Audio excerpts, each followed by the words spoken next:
This is Matt from Speak Straight Mortgage. In this video, we're going to go over a seller-paid 3-2-1 buydown, what it is, what it looks like, and why you would use it. Okay, so to start out, when you're looking at temporary buydowns, I think it's easiest to understand it if you look at it as a supplement to your 30-year regular loan. So if you understand when you're looking at a loan estimate for a regular loan without the buydown, that's the first starting point of the easiest way, in my opinion, to understand how a seller-paid buydown works. So we're going to create a scenario and work from there. So in this case, we're using a purchase price of $500,000.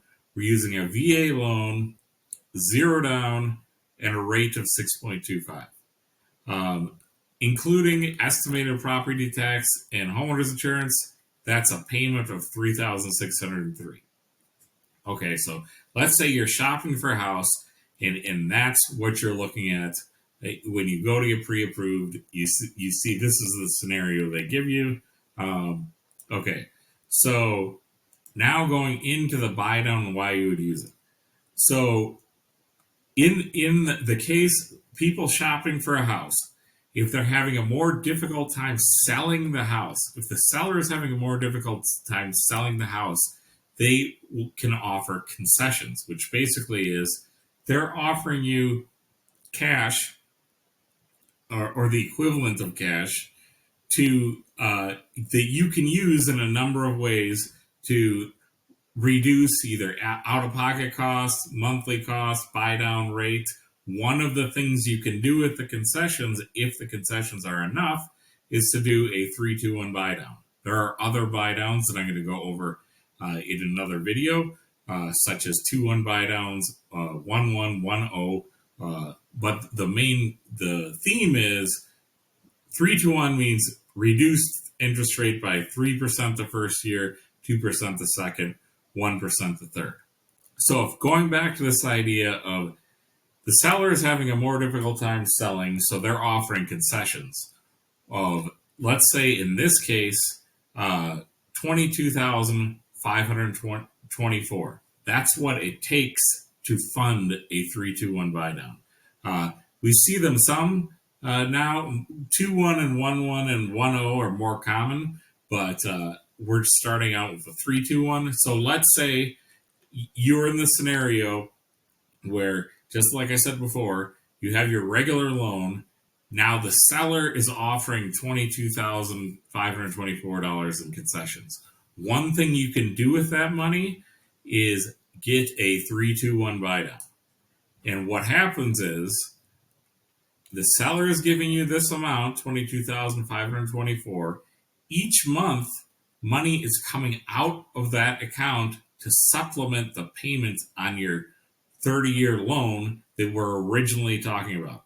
The original loan is, in this case, at 6.25 rate and has a payment of $3,603. So now that you've made this agreement with the seller is funding this account with $22,524, or sorry, $542. The first year, out of that account, $922 is used to supplement your payment. So your net payment, or what you're actually paying, is $2,681. In the second year, $632 is coming out of that account. So your net payment is $2,971.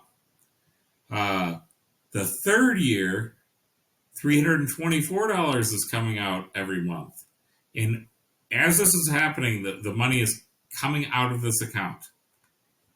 If rates drop and you refinance, let's say you're at year 2 and the regular market rate is 4.75, and you can refinance to have a 4.75 permanent loan, any money left in this account is refunded to principal.